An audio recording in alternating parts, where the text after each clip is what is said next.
nombre es Gabriel Reyes y en esta ocasión les voy a exponer el tema de la posesión para mi clase de Derecho Romano 1. En este momento me estoy basando en el libro de Gordillo Montesinos, Derecho Privado Romano. Pues bien, esta va a ser mi referencia bibliográfica. Todas estas fuentes las van a encontrar desde la página 417 hasta la página 440. Bien, comencemos. La definición de posesión, según Gordillo Montesinos, y cito textualmente, es el poder de hecho que se ejerce sobre una cosa corporal con la intención de disponer de ella de manera exclusiva. La posesión es una situación de hecho, no de derecho. Cabe resaltar esta parte de que es una situación de hecho y no una de derecho, porque la situación de derecho es la compra o la adquisición de la propiedad. Es decir, el propietario adquiere de manera legal, de buena fe, la cosa, la res, y tiene un papel o tiene un comprobante que es suya. Sin embargo, la posesión es una situación de hecho porque existen tres tipos que podemos ejemplificar claramente. La más común, siendo el propietario y poseedor de la cosa. La segunda, siendo un arrendatario o teniendo el- la, la posesión pero no la propiedad. La tercera, teniendo la propiedad, pero no la posesión. Es decir, en este caso sería un robo o el mismo arrendatario. Vaya, pero diferente, si me explico, en situación diferente. Pero uno el arrendatario, otra el poseedor. Un ejemplo más burdo y actual.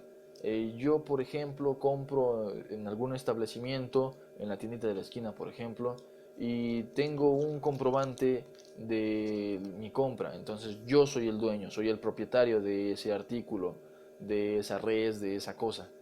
Y sin embargo, camino por la calle, me asaltan y me roban mi artículo que compré. Sigo teniendo la propiedad del artículo, sin embargo la posesión pasa al ladrón que mm, está siendo un infractor de la ley, mas no por eso quiere decir que no está poseyendo mi artículo, si me doy a entender. Bien, proseguimos. La evolución de este concepto viene desde de la República Romana, obviamente, que se significaba el establecimiento de los privados en un erario. Es decir, el, el gobierno daba tierras a los particulares para que estos se establecieran y pudieran trabajar las tierras, cosecharlas y así pagarle al gobierno una renta. Esta renta era la forma en la que el gobierno asegurara que no iba a ser propiedad del particular y que podía reclamar la tierra en cuanto a él le placiera.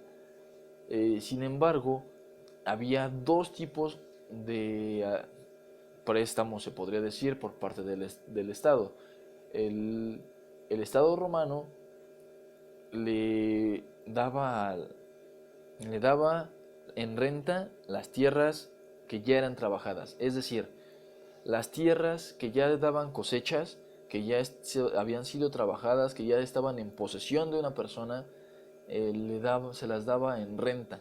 Y las tierras que no estaban trabajadas, que no eran aradas aún, se las daba en préstamo, se las daba en, en uso a un particular que quisiera hacer poseer y que tuviera la intención de trabajar las tierras.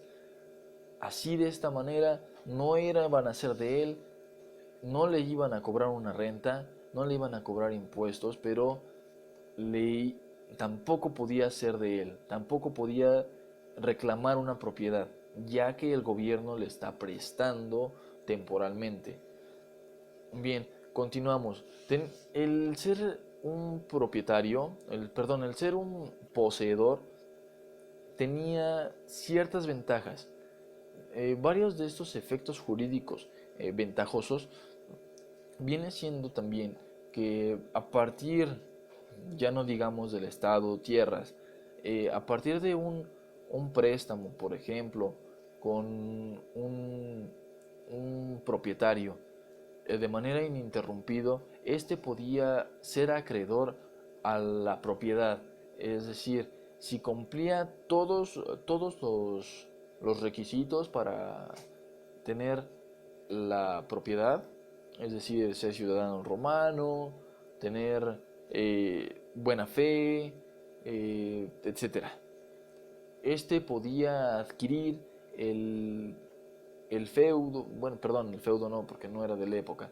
Este podía adquirir las tierras, podía adquirir a los sirvientes, podía adquirir al esclavo, podía adquirir la casa, etcétera, el buey, la bestia. Bien.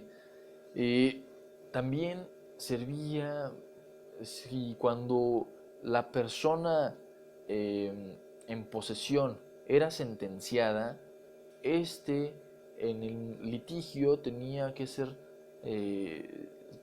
sí, claro, obviamente si era de buena fe, este podía solamente hacerse responsables de los frutos que se dieran o no se dieran dentro del litigio, no después, no antes. Sin embargo, si era de mala fe, este era acreedor a la deuda total de todo el litigio y pre y post, las pérdidas, los frutos, los no frutos, etc.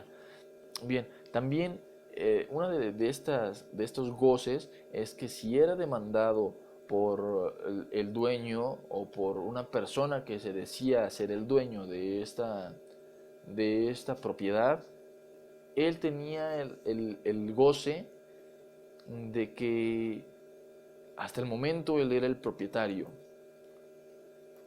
Obviamente hasta que el demandante demostrara lo contrario, demostrara que mediante cartas, mediante comprobantes, mediante su título de residencia, su título de propiedad, que él era el dueño de estas tierras, esclavos, reses, etc. La cuarta y última efecto jurídico ventajoso es que eh, el poseedor dueño era defendido en su posesión. Es decir, nadie le podía molestar al poseedor dentro de esta posesión, y el gobierno tenía el derecho y la obligación de defenderlo dentro de este. Bien, pasamos a los tipos de posesión. Los tipos de posesión podían ser civile, podía ser una posesión pretoriana o podía ser una posesión natural, o naturalis. La posesión civile es la posesión obtenida mediante un título de manera legal, obtenido, valga la redundancia, por el usufructo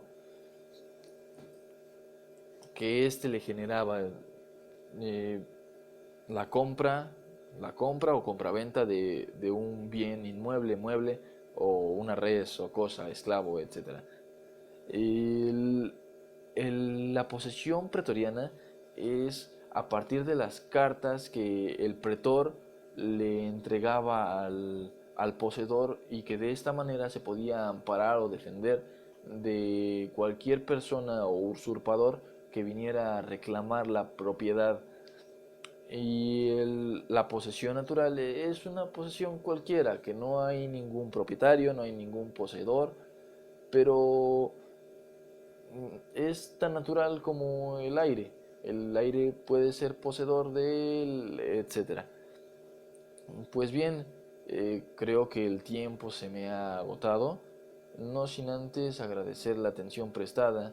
Espero haya sido de su agrado y no haya sido aburrido a esta conferencia, este video, esta pequeña reseña explicación.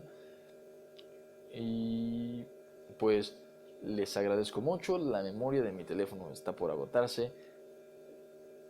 Pues bien, gracias.